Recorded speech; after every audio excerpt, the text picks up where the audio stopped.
Ted Neeley, our special guest. Hi, Ted. How are you doing? I'm doing very well. It's early in the morning here. I know it's probably 3 hours difference between our two destinations here. And so what's new in Ted Neeley's life? Hey, everything is new every day. The fact that I got up today and saw absolute gorgeous sunshine and warmth in the air, and knowing that you guys they're overwhelmed with snow. I'm so sorry, man. I'd like to send you some heat. We could use some heat. It's been probably the worst February since 1978 here. It's been brutal, but we have music to keep us warm, and we have Ted Neeley to talk to keep us warm as well. I love it. I wish I were there in the studio with a big old warm voice. Ted, it would be fantastic to have you here. And my co-host Cindy also was talking to you earlier, and she's a big fan of yours. And Hi. Nah. Cindy? Nah, friends from way back. Absolutely. Yeah. What are you going to do? I mean, and then when I called earlier tonight, I was just trying to fool around with her, and I talked in a different way. She didn't even know it was me. I had no idea. You didn't sound Southern. You didn't sound Texan. You didn't sound like you normally do. But I have to blame that on the fact that I've had this amazing opportunity to be in Italy for the last year. And I just talked to some of my friends back home earlier today, and they actually said, "You're talking with an Italian accent, boy." Well, how was? Tell me about Italy. Tell me how that was. Absolutely amazing. And the whole reason that I got to go was a man named Massimo Pipero, who is the producer and director of a magnificent theater over there called Il Teatro Sistina, which is literally walking distance from the Vatican and the Sistine Chapel and all that. He's been doing a superstar in his theater there in Rome and around all over Italy for the last 20 years. So he was celebrating his 20th anniversary of doing the show. And he called and invited me to come over there and be a part of that. So I got to go. This was, we were supposed to be there for roughly 3, possibly 4 weeks. And that was in last March of last year. And we just got home last week. Oh, my God. I mean, it sounds like everything was just fantastic. It couldn't have been better. It's just remarkable. The main reason for it, Ray, is the fact that this film was so successful all over Europe, but specifically in Italy, obviously because of the connection with the Vatican and Pope Paul VI, who was the person who gave us his blessing when the film first came out in the 70s. Had we not gotten his blessing, honestly, we all feel that it probably would not have been released because, everywhere we had done it prior to the film being released, we were protested vehemently because of, the alleged blasphemy that the show represented. So Norman Jewison, the genius director that he is of the film, decided to make an arrangement with the then Pope, who was Pope Paul VI, to screen the film for him to get his opinion. And that did happen. And when the film screening was finished, Pope Paul VI turned to Mr. Jewison and said, "Sir, I love your film. Not only do I love your film because it's a beautiful movie, but I believe the way you've done it, showing Jesus as a man, and the way this soundtrack is arranged around that story, I believe the music will reach more people around the world and bring more people to Christianity than anything ever has before." Wow, yeah. So immediately the Catholic Church then supported it. So from then on, they've not only supported it, but they used the movie and the soundtrack to teach the whole spiritual element of humanity to the children who are Catholics who grow up there. So for 40 years, these people have been cheering this movie, and they'd never seen anybody in the film there except for Carl, who was there about 15 years ago. So they were so excited when I got to come over there, and then I was able to get Yvonne Elliman, Mary, and Barry Denon, pilot, to come over with me. So they could not have been happier. The people there just were so amazed that they were actually being able to come to the theater each night and see the people from the movie actually performing in the show. Did you, while doing, being Jesus, did you feel closer to him? Well, that's a really thoughtful and thought-provoking question, right? Yeah, I think the whole idea of, like, as a child, I was fascinated about Italy, literally as a child. And in fact, if I can just throw a little piece of humor in there to show you why, my dad was very much into geology, and he was into historical maps and all that, and there were always maps in the house, and he was always talking about this, that, and the other, and there was a map that he put up one night of Europe, and he was talking about where the oil-rich areas were all over Europe and so on. And apparently, now this happened when I was about 4 years old. And apparently he was talking to my older brother and my mom about this oil-rich area, Russia and all that area that just has more oil than there'll ever be. He was pointing at the map and all that, and I apparently got up and walked across the floor and pointed up to this thing here at the bottom of the European continent. And I said, "What's that?" Oh, wow. And my dad said, Italy. That's Italy. He said, "What does it look like to you?" And I said, "Boot." Because Italy is in the shape of a boot. And right. I, being a child in Texas, I recognized boots, but I was wondering why there was a boot in the bottom of the European continent. So I've been fascinated with it since I was a baby. And I've always wanted to go there, and I got to go there not only to see Italy and Rome and all of the historical riches and the modern riches, but also to be in this show. And what an amazing, remarkable experience it has been. And I'm going back in June to do it again. For how long do you think? Well, last time it was supposed to be for 3, possibly 4 weeks, and it turned into a year. So we've been invited back to every city that we've been to on this tour. So who knows? We might just be there for 3 or 4 weeks, or we may be there for another extended tour. Have you thought about doing other cities in Europe, or just stay in Italy? Oh, yeah. Well, see, the thing about it is, as this producer and director, he's always just stayed in Italy. He was born in Messina, Sicily, and he grew up in Rome, and that's his home. And Italy has many, many, many cities that embrace the theatrical community and have beautiful historical theaters that you can perform in. So he's always done any of the shows he's done, and he does 8 or 10 different productions per year, and they always tour the country. Okay. But they've always stayed in Italy. They've never gone outside of Italy. So the minute I got there, I started saying, "Hey, Massimo, there's a European continent out there, buddy." So they're checking that out with the possibility of us extended over into Europe. And I mean, I know that there's a fan base all over Europe because I've heard from people for years about this. So sure. We're checking it out, and we know that we have possibilities in Switzerland and Spain, and we can go to Germany and the Netherlands. So we know we'll at least be comfortable in the area of Italy, and I'm certainly happy to go anywhere else they would like us to do that. Yeah, absolutely. That's fantastic. And you're also, a very accomplished singer, which is... yes. I'm just a rock and roll screamer, man. Ted, I mean, there's got to be some musical genre that you'd like to do that you haven't done yet. Well, I'm open, honestly, to anything. Somebody comes along with an idea that makes sense, I'm going to try it. But I can't tell you how comfortable I am in the genre, if you will, that I'm involved, and certainly with this show. I every time I get to go on the stage, it's brand new. Again, it's like the first time. It's because of what it does. It's because of what I have felt all of these years and having the pleasure of doing it, because people feel a spiritual connection to this story and certainly to this music.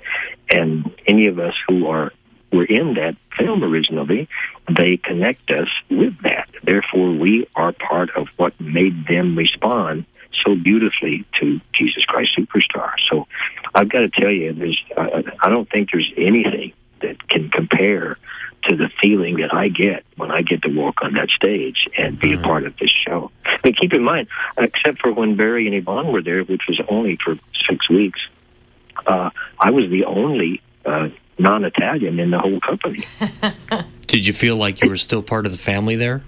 Oh, no question. I could not have been more part of the family. I mean, they welcomed me with open arms. It just was absolutely amazing. As a matter of fact, the man that, they've been doing it for 20 years. They do it at least once per year for 20 years. And there's one man who has been playing the role of Jesus all of that time. Oh. And when I talked to the producer director the first time around, and he said, celebrate the 20th anniversary, blah, blah, blah. I said, well, who's been playing Jesus all those years? And he told me the man's name. His Padre de Acacia. And he just happens to be a man that grew up in the same town with the director. They're old buddies for life. And I said, well, if you bring me over there to play Jesus, what will become of him? So he told me this story. He said, after we had our conversation and I agreed to come over and give this a shot, he suddenly realized, what about Padre Day? What happens with Padre Day? How do I deal with this? Because he's been doing it for 20 years. So he went to his friend, his lifelong friend, and sat down with him and said, by the way, have you ever given any thought to possibly doing a different character in this show? And very objectively, Padre Day said, well, yeah, I've considered that. It would be a pleasure to maybe do Pilate or Annas or Simon, or he named off several characters. And the director pondered it for a moment, not knowing really how to handle it. So he was just doing the artistic thing. He said, well, if you had to just say pick one of those to do, which would you want to do? He said, I think possibly Annas would be the most challenging. He said, well, the director said, well, is there any circumstance under which you would consider just jumping over and becoming Annas? And for a moment there was silence, and then he said, Padre Day said, well, I think if you could get Ted Neeley to come from the movie and play the character, I would happily be Annas. And instantly the director said, you're Annas. Wow. Okay, so I go to rehearsal, and think about that. I walk into rehearsal, everybody's Italian but myself, the band, the crew, everybody. All the cast, all the singers, dancers, actors, everybody's Italian. And nobody speaks fluent English except the conductor. Oh, my goodness. And here I am, it took me about 6 months to learn to say this phrase. Can you hear me all right? Yeah. Oh, yeah. Okay. This phrase, io non parlo italiano. Io non parlo italiano, which means I do not speak Italian. Okay. So all of those people who would come to talk to me, the people in the company told me to say that. They said that should make them feel comfortable. So they would walk up to me and say, sorry, Mr. Neeley, io non parlo inglese. And I said, io non parlo italiano. And they loved it. So it made them very happy. So I don't speak English, anymore. I don't speak Italian. But fortunately, we managed to get through the rehearsals, and I went to Padre Day and talked to him. He was completely happy. And now I find out that he's having a much better time doing Annas with myself being in the cast and everybody else being there than he had actually playing the role of Jesus. So he's a happy man. It all worked out, Ted. Worked out beautifully. And you said earlier in the question, did it make me feel closer to the spiritual connection of the person whom I'm attempting to portray? There's no question. Because, I walk on stage in a building that's walking distance from the Vatican. It's there. It's just there. It's it encompasses you. You got no question. You can't avoid it. It's there. And I did get to go to the Vatican. I got to go to one of the afternoon sermons that the Pope has every Sunday and Wednesday, and I actually got to spend some time with the Pope himself. So What was that like, Ted? Tell me about that. It was remarkable. I mean, everybody in the world knows the Pope by his first name, and especially Papa Francesco. He's such a spiritual human, as opposed to a person who adorns himself with the wardrobe and the responsibility. He's a down-to-earth, gentle man, gentle spirit. Very, very kind man. And everybody loves him because of that. So it was a wonderful experience, and many, many photographs were taken, and many, many things were said about it, good, bad, and indifferent, about my having the opportunity of meeting the Pope, because there are people who live in Rome who've never had that pleasure. So it is remarkable that I got to be there to start with. It is even more remarkable that I'm going to get to go back in June. We're going back in June because there's the European Expo Milano that happens there for, I think it's a 6-month run. It's like a World's Fair sort of thing for Europe. And the theaters where we played in Milano before have invited us to come back and be a part of that expo, just like we were invited to Verona to be part of their 101st opera birthday celebration. They invited us to be the very first ever rock opera to be part of the opera season. Fantastic. So, I'm telling you, the things that are going on for us over there is just... Well, meant to be. It was meant to be. Breathtaking. Ted, did the Pope say anything that surprised you? Yeah, many things.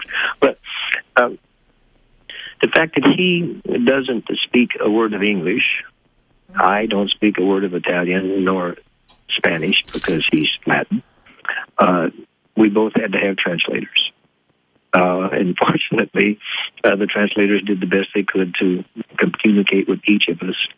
And I found out, based upon what the translator said to my translator, that he has a very great sense of humor, in addition to being the man he is, who everyone in the world is now falling in love with. So the good things basically was he said, and he called me Teodoro. Oh, he's called Papa Francesco. He's called Papa Francesco because he's the Pope. Yeah. It was suggested that I should change my name to Papa Teodoro. Oh. And that he says because we do the same thing, Yeah, I guess you do. Wow. And then all of the media in Rome, they ate it up so much. The headlines said, "Finally, the Pope meets Jesus." Yeah, how cool is that? Isn't that something? They have a sense of humor, you see, about it all. I mean, did he go to the show to see you perform? Not unless he came without anybody knowing. I just don't think that could possibly happen. It may happen when we go back. I did everything I could while I was there to see if there was any way that it could happen. But apparently it's not the normal thing for the Pope to go to theater or to go to the movies or whatever for various reasons. I mean, they're always concerned about safety, things that could possibly happen, that he goes out in public without his armored car or whatever it is that he's traveling in, Right, I understand. And especially with this horrific stuff that went on just recently in Paris, and all the articles that were written in the Italian newspapers after that, saying that because of the religious beliefs and the conflict with all of that religious element that causes ISIS to do what they do, the most obvious place that they would do something outrageous in would be the Vatican, simply because of the religious concepts. So I would agree with that. Yeah, everything is up in the air over there because nobody knows where they're going to strike next, So, sorry I even mentioned that. But no, that's fine. That's what's really going on. Ted, do you think there's did the Pope give any idea how he's going to handle this? Well, certainly we didn't get into talking politics, but I mean, it's always on the papers, on the television all the time about to be prepared. You never know where it's going to happen. I mean, if something like that happens and they go into a grocery store in Paris, they're going to hit anywhere they want to hit, you see. So we all have to be prepared for the fact that there are these crazy people, fanatics out there that just draw the line at nothing. They do what they want to do, and they don't care who they hurt. So all of us must genuinely be prepared. Well, I mean, doing what you do, you counteract that, I think. I think you bring such an element of good to theater and to life itself. I think that really it makes a huge difference. Boy, I hope so. I certainly hope so, because that's certainly what I believe it's all about. Because, whether a person is into any form of religion or not makes no difference whatsoever. The fact of the matter is we are all connected through our spirits as human beings. The essence is we are all one. I don't mean to sound like a preacher here, but I have always believed that we are human beings. Therefore, we are all somehow spiritually connected. And if we can acknowledge that with each other and understand that we are, in fact, all brothers and sisters in life, no matter how far away we may be from each other or how close we are to each other, we are part of the same human being structure. And if we acknowledge that with each other and respect that with each other, then there's no reason for war. There's enough to go around for everybody. I agree. We need to share it. Just share it. Just be a part of it. And another reason why I say to you that this show is such an amazing thing to be a part of is the fact that that's what people get from it when they see it. And when they watch the movie again. We're coming, to Cleveland to screen these movies again. And I'm telling you, if you get a chance, if you have the time to come to this, I know you're busy, you have lots of other things to do, but if you can come to this and see how people respond once they see this film, it happens every time. It's just people are brought together because they see in themselves that which is portrayed on the screen, because the whole philosophy is looking at the last 7 days in the life of Jesus as a man. Right. Because that's how everybody saw it. It'll be the 30th of March, I think it'll be. I'm sorry? 30th of March that you'll be here. Let me just look at the schedule. I got it right here. I know you got to be close to wherever that is. Let's see. Here we go. Cleveland Institute. It's the Institute of Art Cinematique. Mm-hmm. Yeah. And it says Monday, March 30th. Yes. Yeah. Yeah. I definitely would like to come and meet you in person. I think it would be very interesting. We could, talk about the movie. It'd be lovely. Absolutely right. It'd be great. But I'm just talking based on how you will see. And Cindy knows this. Cindy's watched it many, many times. You see the response. So yes, she's I there. have. Yes. So what I'm saying is, Cindy can tell you exactly what I'm talking about. It's just there's always this essence of epiphany with an audience that happens because it hits you right in the heart. It's just, and that's Tim Rice and Andrew Lloyd Webber. Tim Rice made these words make sense to human beings as opposed to satellite yourself into the heavens and pretend that you understand. This is the way we talk. Yeah. And then Andrew put those words to music. Even the smallest of children can sing the songs. So it's such a personal, human, spiritual experience. And that's why I said, whether you have a religious connection or not, makes no difference whatsoever, because it's not about religion. It's about spiritual connection. Right. Do you think you've converted anybody from having them see the movie? Are you aware of that? I got to tell you, I've been told that by so many people. Absolute atheists have come to me and said, "Hi, Mr. Neeley, I am an atheist, but I'm starting to maybe question the possibility that there's some higher power somewhere." I can't tell you, and so many people have said they've found their faith through watching this film and singing these songs. And anytime they go through hard times in their lives, they just put either the movie on or they listen to the soundtrack and they feel better, and on and on and on. And that's around the world. That's not just in any one place. Here I am in Italy all this time and hearing the same stories that I've been told for years in America and Canada. It's just, there's something about the way Tim Rice was able to take those biblical prophecies and put them in words that we can all understand. And then Andrew put melodies to the words that anybody can sing. And then you look at the screen and you see human beings up there. And then Norman Jewison, in his brilliance, the director of the movie, chose to cast people that were complete unknowns.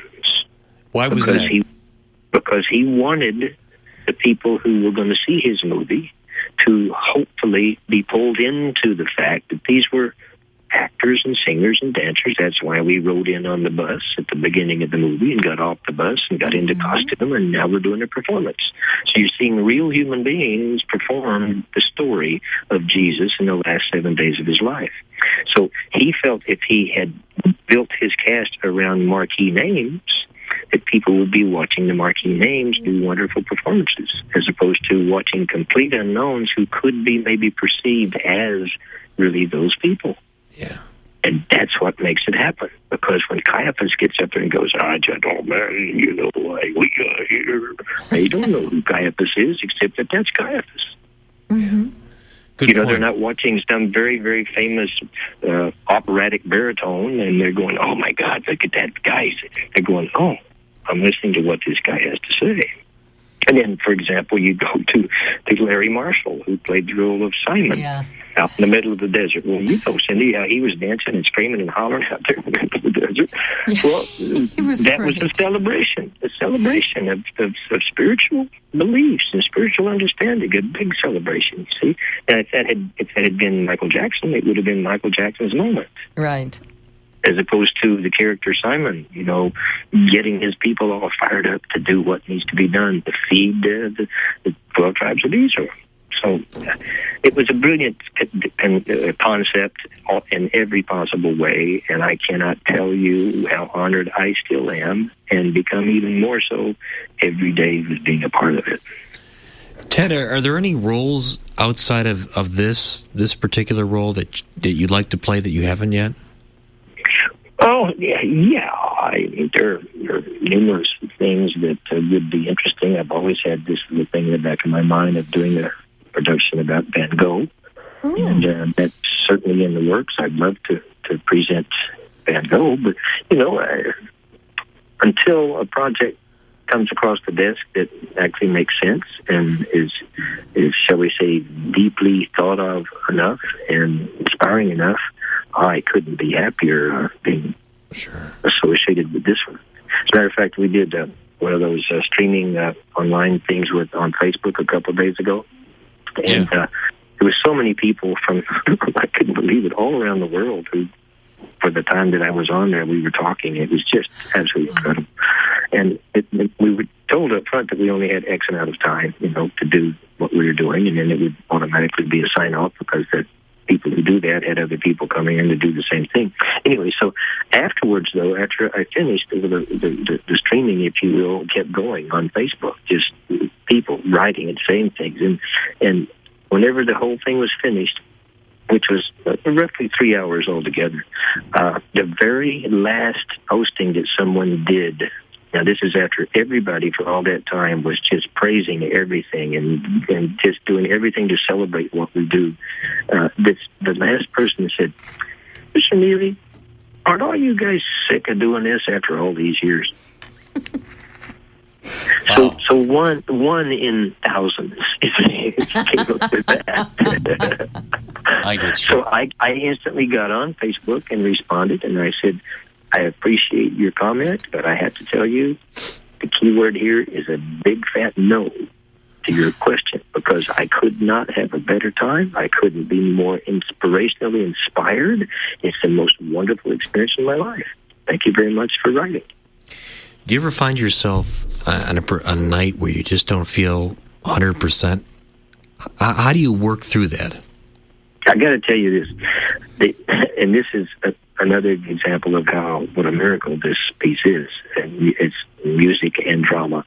The fact that we all have days. You know, I'm sure there are days with you, Ray, when you just don't want to go in there and do the show. You just don't It's have the hard. whatever. Some days it's hard, yeah. Yeah, it happens to all of us. You know, you don't sleep or whatever, something goes on, you party a little too much, whatever you're doing, you just don't feel up to doing your thing. And it happens. Well, I have to tell you, anytime that those days happen for me, all I have to do is get into costume, walk up to the side of the stage before I make the first entrance, and it's all in silence when that's going on. We can hear the hum of the audience, you know, we can't hear what they're saying, but, you know, it sounds when you sit down in an audience anywhere, the sound of the crowd is that hum happens, you know, so you can hear that, and that's energetic, and so on. And then when the house lights start to dim, you know, well, it's almost as if the house lights become a person who says, okay, calm down now because the show's about to begin. As the lights dim and dim and dim, then it becomes absolute silence. Then the first thing you hear is the guitar. When it goes,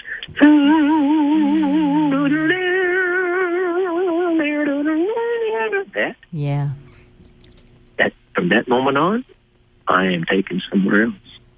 The music literally takes me on a journey. It is just It lifts you up. And it never has ceased to do that. I mean, I've done thousands of performances of this. Just in the experience in Italy, we did up to 200. Wow. I'm telling you, it never changes. It only continues to be that uplifting experience. Great word you said, Ray. It's exactly what it does. It lifts you, and it never drops you. I mean, even when the show's over, the way the audience responds, it just keeps building. And then Cindy can tell you that I love talking to people after the show. That just puts the icing on the cake. He holds fort until the wee hours. Well, it's got to be one of those situations where the high just keeps on going long after the performance, and it has to be incredible. Yeah, no question. And when I got to Italy and talked to the director about what I do and all that, because being my first time there, I didn't want to step on anybody's toes or anything like that. So it couldn't have been more beautiful. Then it came to the thing about me staying in the theater after the show to see people. As like Cindy can tell you, I hold court, so to speak. Yeah. Well, I mean, all I do is closing. Really, I mean, all I do is just stand there, and people just keep coming in and talking. So the director said, "Well, Ted, that's just not something that's done in Italy. At the end of the show, the actors get out of here as quick as they can, and they're gone. Right. It's just not. It's not a tradition here." He said, so technically, not only this theater, but any theater we go to may not even want you to think about doing that, because that means somebody's got to be in the building and blah, blah, blah, whatever. He was very kind about it. He said, well, please, may I, just let me do it the first night. Let me do it once, and you see what I do. And if you disagree, then we'll discuss that and move on. He said, okay. So first night, I stayed until sunrise after the show. Wow, really? That's not uncommon. I'm telling you, the people want to talk. And the most repeated phrase is, well, first of all, they it's all congratulations, blah, blah, blah, positive, positive, positive.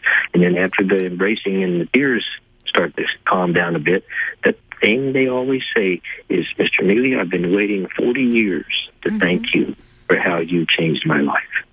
Yeah. Ted, are most of the members of your audience, do they speak English? No. Okay. Italians do not speak. Well, you get the rare person who speaks fluent English, who spent a lot of time in London, maybe in school or something. The children, the new generation of children, are being taught English in the schools, yes. Oh, okay. But by and large, the entire population of Italy does not speak English. And it's interesting because all the other countries, people who came from all the other countries while we were there, they all speak English fluently. So it's an interesting thing that they just haven't been teaching English in schools until now. Right. So it is absolutely remarkable, and I'm dumbfounded by it, because they come with such positive energy, and it's no different from the way it's always been in America and Canada. It's just that it's in a different country, a different language, a different lifestyle, and they react the same way. And they always say, how you changed my life. And I instantly say, excuse me, I'm a rock and roll drummer in Texas who screams high notes. I just got lucky to be in this movie. It's the movie that changed. And they start, oh, well, why? And they're because I have a translator always with me, and they speak Italian, and the translator tells me what they're saying, and then I speak in my slang, whatever that is, and the translator will talk to them for me. And the whole thing then becomes a conversation about the reality of the acting, the performance, and it all depends upon the script. Sure. We had a magnificent story that everybody knows and embraces regardless of what language it's in, see? I agree. And then Norman Jewison gave us the visuals that are beautiful, that the country and what we got to do for the 6 months we were there shooting this film. So I just can't say enough about the experience from a positive point of view. It literally has given me a reason to be alive for all these years. And the fact that I got a chance to go to Italy just this past year for the first time and see that kind of a reaction, I get to go back. It's miraculous. It really is. so that I don't make any mistakes. Ted, I don't think you could make a mistake. Ah, oh yes, I can. Cindy can tell you about mistakes. I'll tell you, she bless her heart, she's come out to L.A. many times for the Rubicon shows, and we do make our share of mistakes, absolutely. But thank goodness the audience appreciates it and supports us and realizes that we're human too. So there you go. Ted Neeley, our special guest here on the Ray Carr Show, and the overnight performance, and we're glad and grateful that Ted's joining us.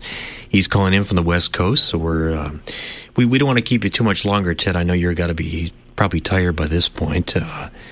You're such a kind gentleman. I got to tell you, it's wee hours of the morning for you, and I'm keeping you awake, and you're concerned about me. That's very kind. Well, Ted, we definitely care about our guests here, and that's very important to us. Thank you, Ted. Thanks, Ted. It's very kind.